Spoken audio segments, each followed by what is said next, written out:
the breadth of the improvement that Donald Trump had. Holy Toledo. All right. Trump gained ground in 49 states and the District of Columbia compared to 2020.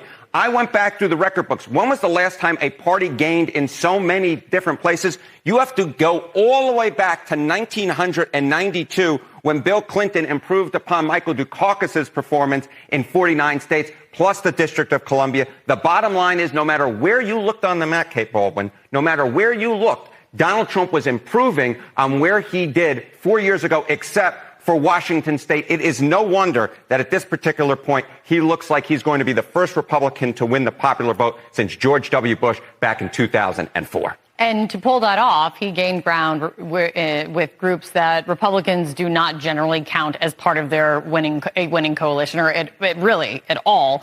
How much ground did he gain? Yeah, holy Toledo. It's just like, oh, my goodness gracious. These are the types of groups that you would never have thought that Donald Trump would have gained so much support among 8 years ago when he first won against Hillary Clinton.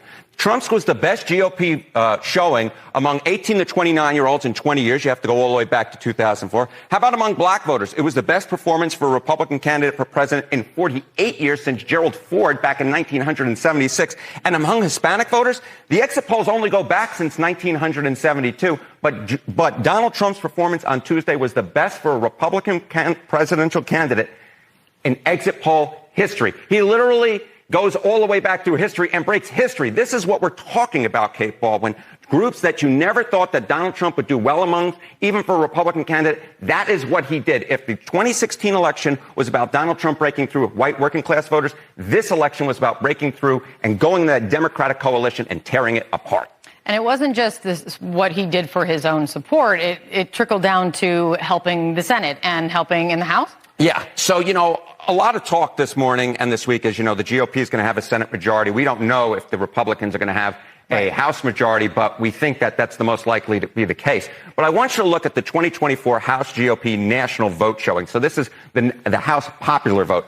Currently, the GOP is ahead by 5 points. I expect that to shrink a little bit as some of the California results come in. But if let's just say he wins, the House GOP wins by more than 2.6 points, it will be the best House GOP showing in a presidential year in the House popular vote since 1928.